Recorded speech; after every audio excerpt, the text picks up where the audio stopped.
प्रभु मुहि जंत्र तुभे जंत्री प्रति जुगे जुगे मु जंत्र रहिले की खेली बकास बन नथिले केसरी बोले तुभे सिंह मुहि अटे महावन बन नथिले केसरी काहे रही भक्त मोर हृदय बिहारी बोले मुहि ऋषि तुभे शशि प्रति जुगे जुगे मु ऋषि कहिले प्रभु यदि मु ऋषि नथांती यदि मु राजा नथांती चंद्र प्रभु तुम्हें तो सुंदर रही पारे तुम शोभनीय रही तो तुम्हें मु जंगल रही पारे तुम्हें राजा सिंह रही पार मना नहीं किंतु जदि ये जंगल नथांता हे राजा सिंह तुमर अस्तित्व थांता की मु जंत्र रही पारे तुम्हें महान जंत्री कलाकार सम्मानित रही पार कितना कलाकार जे आसती लोक फूलमाला ताड़ी पानी केते कोन मारो किंतु जहां भाई जंत्र पे केते ताड़ी जेते ताबला वाला बजै के लोक तो कोन बजैला बढ़िया शब्द बाहला काट शब्द ता प्रशंसा किए करे की किंतु जदि से जंत्र नथिबो से जंत्री पे केई ताली मारिबे हां तो सिना हिंदी गानिया जंत्र मते एठी टिकी देलो कान को पाड देलो से माइलो टिको पाड देलो किंतु जदि मु न रहिबी तते केई बचाए ही प्रभु कितनी सुंदर तो प्रभु भक्त देखाइला स्तंभ को स्तंभ हेला उदित भक्त देखाइला आपने से जगह उपस्थित कर सही पहिले पहिले मुजंत्र नहिले कि खेलिबो का से देखिबे जो भलो आर्टिस्ट बड़ आर्टिस्ट से माने जंत्र खोलिबा आगे मुंडिया मारे निहा प्रणाम तो बंद करी ओटे मुंडिया मारे सिए ताको जीवन चली जीवो उठिला मार्केट आगो करे जंत्ररा मु धरि निजे उठिली मु आगो मो जंत्र कारण से मो जीवन ता बिना मोर से मत ये थी देवता बोले सम्मान पूजा जितने बड़े जंत्री अछती पचार दियो पूजा दिया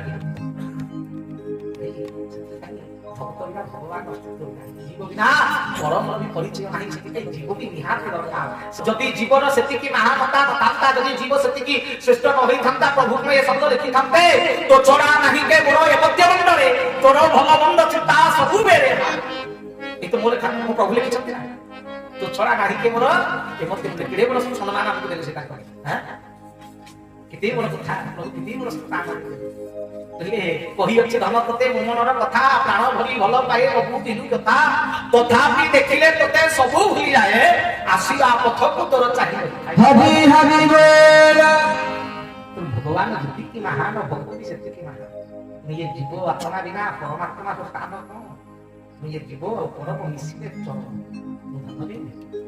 ये जीव परम सहित मिसिबा तो आत्मा कुशले सर्वसिद्धि तो आत्म ज्ञान लाभ कहले आत्मा जते पर्यंत ज्ञान लाभ न करिछि जते पर्यंत ये कोइदी भितर न बाहरिछि ठाकुर विराट वंश कहले आत्मा को रांधी छंती की रखी छंती की ये आज 200 वर्ष तले ये देश पराधीन नथिला नथिला भाई 200 वर्ष तले देश पराधीन नथिला थिला ना ये पराधीन करथिले इंग्रजी माने ये देश को पराधीन कर रखथिले जर कोन अधीन रे रखथिले ठीक ना ये देश आमर व्यक्ति आमे आम देश आम द्रव्य किंतु से बाहर किछिटा आसीकी अल्प लोक बड़ आमर अधिक थिला आम देश आम लोक शक्ति भी अधिक थिला बल भी अधिक थिला सक्षम भी अधिक थिला तथापि बाहर किछिटा आसीकी बदमाशिया हां गोरा पलटन आसीकी आम ऊपर राजनीति करथिले ठीक ना करथिले ना कोन नथिले पूरा अभियान परमंश कोई भाग करथिले से शब्द नहीं केरे सुंदर शब्द कहिले सेही परी ये शरीर तोर आत्मा तोर ज्ञान तोर विवेक तोर चेतना तोर गुण तोर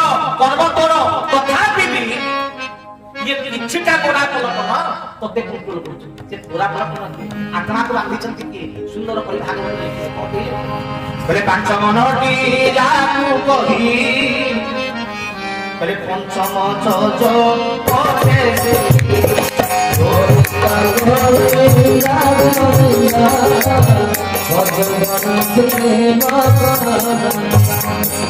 से समय जज डिसीजन फाइनल डिसीजन थिला सेतले गोटाय केतरा जज बसुथले भाई पांचटा जज बसुथले पंचम जज को पंचम जज जहा डिसीजन देबे सेटा फुलाटा कोन फाइनल डिसीजन आउ कादर किछि प्रश्नवाचक कोइ देला ना कोइ बात एबे भी जदि गवर्नमेंट के किछि डिसीजन देतिबा जज बसी के कहि देबे ना एटा एबे होबनी चेंज कर गवर्नमेंट भी परिवर्तन करबा पाई कोन बाध्य तो सबले लाग डिसीजन का करता जज ना ठीक तो শাস্ত্র কইলে যদি এ শরীর ইয়ে দেশ দিয়ে তাহলে আত্মা হচ্ছে তার সামর্থ্য সে সামর্থ্যକୁ কন্ট্রোল করতে কিଏ না ଜଜ ସେ ଜଜ କିଏ ନା 5 ମିନିଟ ତାକୁ କହି ପଞ୍ଚମ ଜଜ ସେ ହେଲା 5 ଜଜ ମନ ମନ ସୁମନ ବିମନ ଅମନ ଇଏ ଯାହା ଡିସିସନ ଦେବେ ଆମେ ସେଟା ଫାଇନାଲ ଡିସିସନ ଭାବିକି କଣ ପରିଚାଳିତ ହେଉଛେ ঠিক না ভুল আজি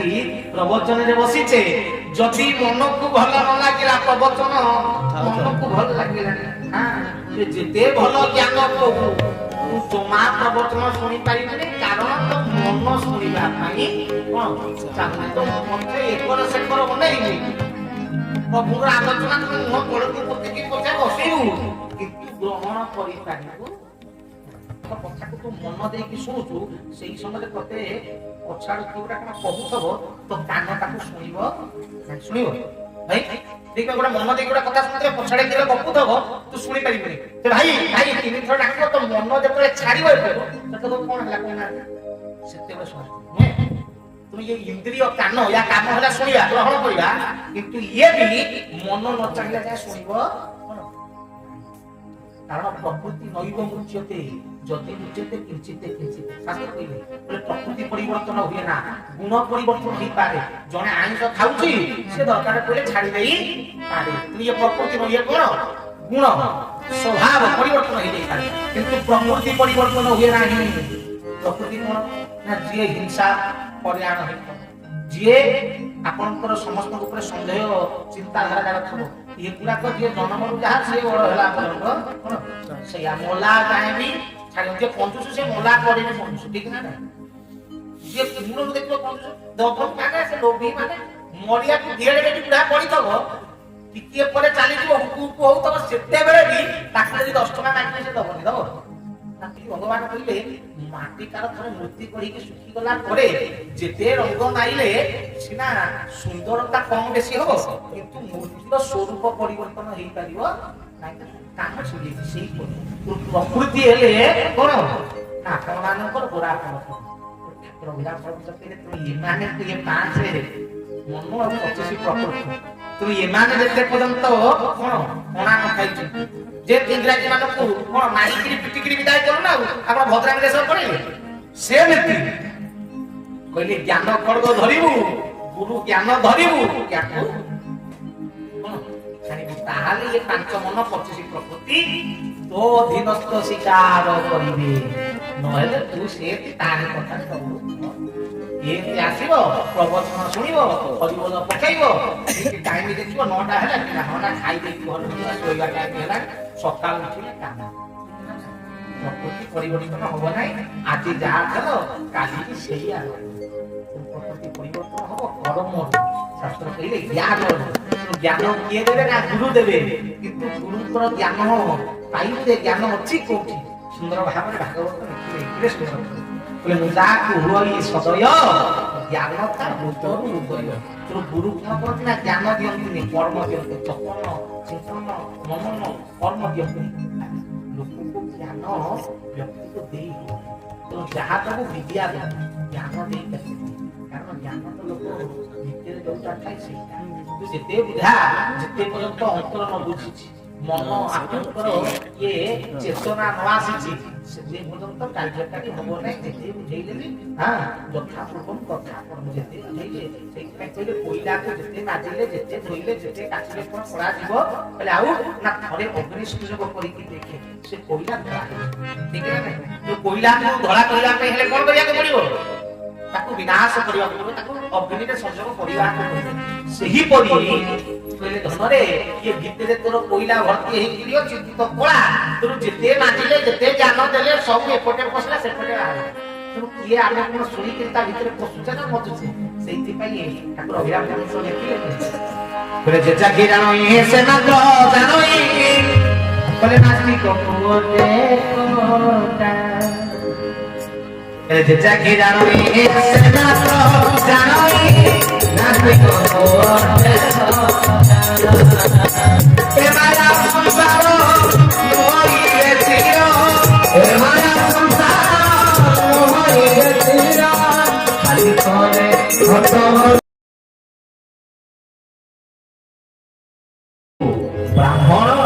ହେଲେ ମାରି ଭାଗବତ ଲେଖା ନାହିଁ ତ କଣ କହିଲେ ଯେ ହେବ କଣ ଆତ୍ମାର ବହିବି ଗୁରୁ ବ୍ରାହ୍ମଣ ହେଲେ ମାରି ଭାଇ ଚିନ୍ତା କର ଯଦି ଆତ୍ମାର ଶତ୍ରୁ ଝିଅ ହବ ସେ ଗୁରୁ ହଉ କି ବ୍ରାହ୍ମଣ ହଉ ମାରି ଏ ଲେଖା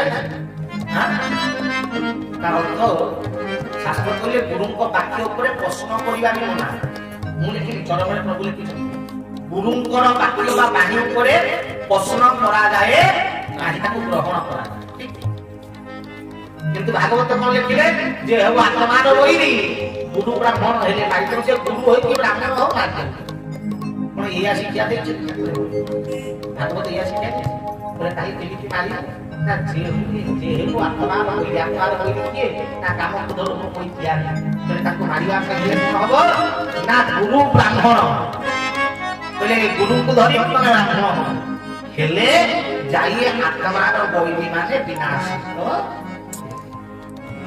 କହିଲେ ଗୁରୁ ନହେଲେ ବ୍ରାହ୍ମଣ ଗୁରୁ ବ୍ରାହ୍ମଣ ହେଲେ ମାରି କହିଲେ ଗୁରୁ ବ୍ରାହ୍ମଣ ଯଦି ନ ହେଇଥିବେ ଆପଣ ମାରି ପାରିବେ କହିଲେ ବ୍ରାହ୍ମଣ କିଏ ଏ ପଇତା ପ୍ରକାର ନା ମୁଁ କହିଲେ ନାହିଁ କହିଲେ ଆଉ କହିଲେ ଜନ୍ମତେ ରାଇତେ ସୂତ୍ର ସଂସ୍କାରେ ନିଜ ଉଚ୍ଚତେ वेद अभ्यास भवति विप्र बोले ये भी ब्राह्मण है विप्र बोले जन्म तो आए तो जन्म समय के बोले संस्कारे द्विज उच्यते बोले द्विज के ना जिए संस्कारी तो ही बोलता पड़ेगा जमीन धारण कला से होची कोन द्विज ब्राह्मण में कोन से द्विज बोले वेद अभ्यास भवति विप्र बोले विप्र पोजीशन कोन दिन लियो ना जो दिन से वेद अभ्यास करी वेद ज्ञान लाभ करिवो सेते बेले से कोन हबो विप्र ब्राह्मण बोले ब्राह्मण केते बेले ना ब्रह्म जानाति ब्राह्मण बोले जे ब्रह्म को चिन्हि पाइला सेही होची कोन ब्राह्मण तो सेही ब्राह्मण कतिरे पहुंचिले ये भीतर सत्सु कोन मोर आगे खाली ब्राह्मण कोन जन्म होइछि ब्राह्मण ब्राह्मण घरे भेले तो बीज घरे जन्म विप्र घरे जन्म होइछ ब्राह्मण कुल बाप कहले ब्राह्मण बाप कहले जन्मते जाए जे शूद्र मु कोइ दी गीता रे कहले तू तो जन्म हलो तू शूद्र तू ना ब्राह्मण ना क्षत्रिय ना वैश्य ना शूद्र तू किछि न तू जन्मरो शूद्र होई जन्म होइछु तू जन्म हैला परे तो कर्म द्वारा तो गुण द्वारा तो धर्म द्वारा तो ज्ञान द्वारा जाई तू ब्राह्मण स्थान प्राप्त करू ब्रह्म ज्ञानाति ब्राह्मण हाले तो आत्मार होई आत्मज्ञान लाभ आमे माने कोन भाबुचे आत्मा ज्ञान कोन आत्मा ज्ञान वाला सत्य भाबारी ये संसार एकमात्र ज्ञान होची आत्मज्ञान सेठी पहिले नारायण नमस्ते करो जैव नरत्नम देवी सरस्वती व्यास कपजय रहते मुखं करति वाचालं पंगुः लंघयते गिरि जत कृपा तमः वन्दे परमानन्दमा तले मुखं करति वाचालं तले आमे माने भाबुते भगवान के कृपा करे कृपा तो जन्म होइछि ये जन्म होइछि कथा कहला मुख थेन भगवान कृपा करे मुखं करति वाचालं से पिला कथा कहला आरंभ कला केने किया ज्ञानी भलिया बाचाल भलिया जान मन पसिबो कोन पिला के तो कोले टकेटा कहलु सिए तार ना हिसाब रे काम मन कहले से पूरा तो हिसाब रे कहलु करति बाचाल भली कथा कहे छुआ प्रभु के सेवे ठाड़ कृपा पंगु हुलंघयते गिरि जन्म होला बेले कोन हेकि जन्म होइतलु पंगु हेकि जन्म होइतलु चाली काढुतलु पढितलु ओके तले भगवान कृपा कले लंघयते गिरि आजि गिरि भी दिउछु आहार चौथी भगवान कहले जो दिन चालीमा शिखिलु सेही दिनरु तते मु कृपा करछि जो दिन कथा कहिबा शिखिलु सेही दिनरु मो कृपा तते हेइछि तोर कृपा रे उद्धार कर्मे रे उद्धार कहले जदि कर्म न करू खाली भक्ति हबो ठाकुरे मु कहि प्रभु परा सुकुली जगेरे निज मुहेरे कहिले कहले पानी अछि किंतु ठानी नाही मु कहि प्रभु जेते मुहेरे वकिले किछि लाभ अछि जेते घरे ठाकुर बिला परमंश कहिले कहले हरि हरि कहि सरबे तोरी जाऊ भाते देबे कहे ओई आम देबे ओई किछ न थाका तोरी भाग भक्ति हृदय रे नाही ताले जेते राम कृष्ण हरि जेते काने जेते काइना भगवान मु केरे कहिले भगवान विभक्ति नाही कहले आत्मा का क्यों रे कुहाइले कारण ପରମାତ୍ମା ଆତ୍ମା କଥା ଶୁଣନ୍ତି। ଆତ୍ମା ହଉଛି ପରମାତ୍ମାର କଣ କନେକ୍ଟ। ଯେମିତି ମୋ ରକ୍ତରୁ ମୋ ଛୁଆ ଜନ୍ମ ହେଇଛି, ଠିକ ନା? ମୋ ଛୁଆକୁ ଯେତେବେଳେ କଷ୍ଟ ହବ ମୁଁ ଆପେ ଆପେ କଣ ଜାଣିପାରିବି। ମା ଏପଟେ ବାସନ ମାଗୁଥିବ, ଯଦି ତା ଛୁଆକୁ ଭୋକ ହେଲା, ଛୁଆ ସେଠି କାନ୍ଦିଲା, କାନ୍ଦ ପଛେ ନ ଶୁଣା ଯାଉ, ମାକୁ କିନ୍ତୁ ଜଣା ପଡିଯାଏ ଛୁଆ ମତେ କଣ ବୁଝୁଛି, ଏଟା ରକ୍ତରୁ ଆସିଛି। କନେକ୍ସନଟା ଅଛି ନା, ଠିକ ନା? ମୋ ପୁଅକୁ ମୁଁ 1000 ଗାଳି ଦିଏ, ବାହାର ଲୋକଟେ ଗାଳି ଦବ ମାନେ ମତେ କଷ୍ଟ ହବ ନା ହବନି? କାହିଁକି? କାରଣ ମୋ ରକ୍ତରୁ ଜନ୍ମ। ଯଦି ମୋରି ଆଗରେ ଆଉ ଗୋଟେ ପିଲାକୁ କିଏ ଗାଳି ଦେଲା ମତେ କଷ୍ଟ ହବ? ହବ କି? ଭଗବାନ କହିଲେ ଯିଏ ଯାହା ରକ୍ତରୁ ଆସିଥାଏ, ଅଂଶରୁ ଆସିଥାଏ, ତା ଉପରେ କିଛି ହେଲେ ମତେ ଅଂଶକୁ ଜଣା ପଡେ। କିନ୍ତୁ ଆମେ ମାନେ କୋଉଠୁ ଆସିଛେ? ଆମ ଅଂଶ କୋଉଠୁ ଆସିଛି? ଆତ୍ମାର ଜନ୍ମ କୋଉଠୁ? ନମ ଅଣାକାର ବ୍ରହ୍ମ। ଉପନିଷଦ କଣ କହିଲେ? ନମ ଅଣାକାର ବ୍ରହ୍ମ ଅନାଦି ମୁକ୍ତି କାରଣଂ ଘଟ ମଧ୍ୟରେ ପ୍ରଚୋଦେନ ତସ୍मै ଶ୍ରୀ ଗୁରବେ ନମଃ। हरि हरि बोल କହିଲେ ଆତ୍ମା କିଏ? ପରମ ବ୍ରହ୍ମଙ୍କର ଅଂଶ। ନମ ଅଣାକାର ବ୍ରହ୍ମ। ଇଏ ହଉଛି କଣ? ଅଣାକାର। ଇଏ ଥିଲା କୋଉଠି? ନା ପୂର୍ଣ୍ଣ ବ୍ରହ୍ମଙ୍କ ପାଖରେ, ଏକାକ୍ଷର ପାଖରେ। କହିଲେ ଏକାକ୍ଷର କିଏ? ନା ଏକାକ୍ଷର ବୋଲି ଯାହାକୁ କହି ଅର୍ଧେକ ଅଣ୍ଡିରା ଅର୍ଧେକ ମାଇ। କହିଲେ ଅଧା ହଉଛି ପୁରୁଷ, ଅଧା ହେଲା କଣ? ନାରୀ। ସେ ଏକାକ୍ଷର 2 ଭାଗ ହେଲେ। କହିଲେ ଏଡ଼ିକି ହଟିଆ ହଟ ଚମଟିଆ ହୋଇଗଲ ଖାଉ। 2 ଭାଗ ବିଭକ୍ତ ହେଲେ। ଗୋଟିଏ ହେଲେ ପରମାତ୍ମା ବା ପୁରୁଷ, ଗୋଟିଏ ହେଲେ ଜୀବାତ୍ମା ବା ପ୍ରକୃତି। ତ ସେ ପ୍ରକୃତିର କ୍ଷଣିତ ହୋଇ ନମଣାକାର ବ୍ରହ୍ମ ଅନାଦି ମୁକ୍ତି କାରଣଂ ଘଟ ମଧ୍ୟରେ ପ୍ରଚୋଦେନ। ଏ ଭିତରେ ଆସିଲେ କଣ ତା ପ୍ରଚୋଦେନ ବା ରହିଲା। ଘଟ କହିଲେ କିଏ? ସ୍ଥାନ, ଘର, ଘଟ, ପାତ୍ର, ଠିକ ନା? ଘଟ କହିଲେ କଣ? ପାତ୍ର। ଘଟ ମଧ୍ୟରେ ପ୍ରଚୋଦେନ, ପାତ୍ର ଭିତରେ ସେ ଅଂଶ ଆସି ବିରାଜିତ ହେଲା। ସେଇଠାରୁ ତୋର ଜୀବନ ଦାନ ଲାଭ କଲୁ ବା ମନୁଷ୍ୟ ବା ଜୀବ ଭିତରେ ଯୋଉଦିନ ସିଏ ଚାଲିଯିବ, ଯୋଉଦିନ ସିଏ କଣ ପଳେଇବ, ସେଦିନ ଆଉ ତୁ ଜୀବ ହେଇକି ରହିବୁ? ଆଉ ଜୀବ ହେଇକି ରହିବୁ? ସିଏ ଯେତେ ପର୍ଯ୍ୟନ୍ତ ଅଛି ତୁ ସେତେ ପର୍ଯ୍ୟନ୍ତ ଜୀବ ଅଛୁ। ଯୋଉଦିନ ସିଏ ଉଡ଼ିଗଲା ସେଦିନ ତୋ କାହାଣୀ ସରିଲା, ଠିକ ନା? ତ ସିଏ ଅଛି ବୋଲି ତୁ ଅଛୁ। ସେଥିପାଇଁ ଆମେ ମାନେ ବ୍ରହ୍ମର ଅଂଶ। ଯେତେବେଳେ ଆମେ ଏ ବ୍ରହ୍ମ ଏଇଠି ଆତ୍ମା ଡାକିବ, ସେତେବେଳେ ସେ ବ୍ରହ୍ମକୁ ଶୁଣାଯିବ। ସେଇଥିପାଇଁ ଲେଖିଲେ ମାନେ ନାହାମି ତିଷ୍ଠାମି ବୈକୁଣ୍ଠେ ଯୋଗିନାଂ ହୃଦୟେ ନଚଃ ମଦ ଭକ୍ତାଂ ଚକ୍ର ଗାୟନ୍ତି ତତ୍ର ତିଷ୍ଠାମି ନାରଦ। ହେ ନାରଦ, ମୁଁ ସେହି ସ୍ଥାନରେ ଅବସ୍ଥିତ କରେ ବାଟରେ ଯେଉଁଠି ମୋ ଭକ୍ତ ମତେ ସ୍ମରଣ କରେ। ମୁଁ ବୈକୁଣ୍ଠରେ ନଥାଏ। ନାହାମି ତିଷ୍ଠାମି ବୈକୁଣ୍ଠେ ବୋଲି ନଥାଏ। କହିଲେ ତୁ ଭାବୁଛୁ ଯୋଗୀ ମାନେ ଜ୍ଞାନ ପାଇଲେ ତୁ ସେଇଠି ଭିତରେ ଯୋଗୀ ମାନେ ହୃଦୟ ନଚ। ମୁଁ ସେତିକି ନାହିଁ। ମୋ ଭକ୍ତ ଡାକିଲେ ମୁଁ ସେଇଠି। ସାଧାରଣ ଶବ୍ଦ ସିନା ମହାନ କଥା। କହିଲେ ଆତ୍ମା ଯୋଉଠି ଡାକିଦବ, ଭକ୍ତ ଯୋଉଠି ଡାକିଦବ, ଭଗବାନ ସେଇଠି ଅବସ୍ଥା। ତାର ମହାନ କଣ? ଭବ ବିରୋଧିଆ ଠାକୁର ଭକ୍ତ ବତ୍ସଳ ହରି ଭକ୍ତ ପାଇ କଳେ ବଳ ଦଶ ପୁରତି ଧରି ଭକ୍ତ ତୋର କିସ କରିବ ଭକ୍ତ ଓରରେ ଥାଅ ଭକ୍ତ ବେଶିକା ହସ୍ତି ନାଥ ମନରେ ଯାଅ ଭକ୍ତ ଦେଖାଇଲା ଅସମ୍ଭବ। ମହାପୁରୁଷ ଲେଖା ମହାପୁରୁଷ ଆମ ଅଞ୍ଚଳର ଅଧିପତି, ଆମ ଅଞ୍ଚଳର ମହାନ ଦେବତା। ତାଙ୍କ ପାଇଁ ଆମ ଗର୍ବ ଗୌରବ ନା ଆମ ଅଞ୍ଚଳର ଠାକୁର। ଭକ୍ତ ଦେଖାଇଲା ସ୍ତମ୍ଭ କୁସ୍ତମ୍ଭ ହେଲ ଉଦିତ ଭୂତ୍ୟର ଭୂତ୍ୟ ପରିଭୂତ୍ୟ କହେ ଦିତ। କହିଲେ ଭକ୍ତ ଦେଖାଇଲା ସ୍ତମ୍ଭ, ଭଗବାନ ନଥିଲେ ତା ଭିତରେ ଥିଲେ। କଣ କେତେବେଳେ ଆସିଲେ? ଭକ୍ତ ଦେଖେଇଦେଲା, ଆଗରୁ ଦେଖିଦେଲା ତାର ଏଇଠି ଅଛନ୍ତି। ଭଗବାନ ସେଇଠି କଣ ଉପସ୍ଥିତ ହେଲେ। ଭକ୍ତ ଦେଖାଇଲା ସ୍ତମ୍ଭ କୁସ୍ତମ୍ଭ ହେଲ ଉଦିତ, ସେଇ ଜାଗାରେ ଭଗବାନ ଅବସ୍ଥିତ ହେଇଗଲେ, ରହିଗଲେ। ଭକ୍ତ ଦେଖେଇବାର ସେ ଭଗବାନ ନୁହେଁ। ଯେତେବେଳେ ମୂର୍ତ୍ତିକାର ମୂର୍ତ୍ତି ତିଆରି କରେ ସେତେବେଳେ କଣ କରେ? ତାପରେ ବସିଥବ, ଗୋଡ ବି ଥୋଇଥବ। ଆଉ କେମିତି ମାଇଲା? ଗୋଡ ଥୋଇ ନଥିବ ତାପରେ ବସିକିରି ବାଡେଇ ନଥିବ, ସାଇଜ କରି ବିଟି ଦବ ନା।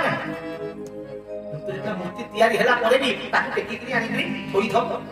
କିନ୍ତୁ ଯୋଉଦିନ ସେ ଆସିକି ଜୀବନ ଦାନ ଲାଭ କଲା, ମନ୍ଦିରରେ ବସିଗଲା, ସେ ମୂର୍ତ୍ତିକାରର ଛାତିରେ ସାହସ ଅଛି ସେ ମୂର୍ତ୍ତି ଉପରେ ଆସି ଗୋଡ ଥୋଇଦବ? ସମ୍ଭବ? ଯିଏ ନିଜେ ବନେଇଛି ଥୋଇଦବ? ତବଲା ଯେତେବେଳେ ତିଆରି ହୁଏ କାରିଗର ପାଖରେ, କାରିଗର ଗୋଡ ଦିଟା ଦେଇକିରି ସେ ଚମଡ଼ାକୁ ଟାଣେ, ଠିକ ନା? କିନ୍ତୁ ସେଇ ତବଲା ଯେତେବେଳେ ଆସିକିରି ବାଦ୍ୟ ସ୍ଥାନରେ ଥୁଆଇଥିବ, ମାଇକି ଥୁଆଇଥିବ, ଦେଖିବା ସେ କାରିଗରକୁ ଡାକିଲେ ବି ଗୋଡ ଥୋଇଦବ? କାରଣ ସେଠି ସେ ଥିଲା ବସ୍ତୁ, ଏଠି ହେଲା ଦେବତା। ସେଠି କାରିଗର ପାଖରେ ଥିଲା କଣ? ପଥର। ମନ୍ଦିରକୁ ଆସିଲା ପରେ କଣ? ଦେବତା। କାହିଁକି ହେଲା ଦେବତା? କାରଣ ଭକ୍ତ ମାନିଲେ ଯିଏ ସିଏ ହେଲା କଣ? ଦେବତା। ସେଥିପାଇଁ ଦେବତା। ଯଦି ଆମେ ନ ମାନିଥାନ୍ତେ ଦେବତା ବୋଲି, ସେ ଦେବତା ହେଇଥାନ୍ତା? ରାସ୍ତା କଡ଼ରେ ବହୁତ ସରସ୍ୱତୀ ଗଣେଶଙ୍କର ମୂର୍ତ୍ତି ଥୁଆ ହେଇଛି। ଆପଣ ବି ଦେଖୁନାହାନ୍ତି ବଡ ବଡ ଚାଷ ମାନଙ୍କରେ ବିରିୟାନୀ ବଡ ବଡ ମୂର୍ତ୍ତି ଲଗେଇଛନ୍ତି। ସିଏ କଣ ପୂଜା କରୁଛନ୍ତି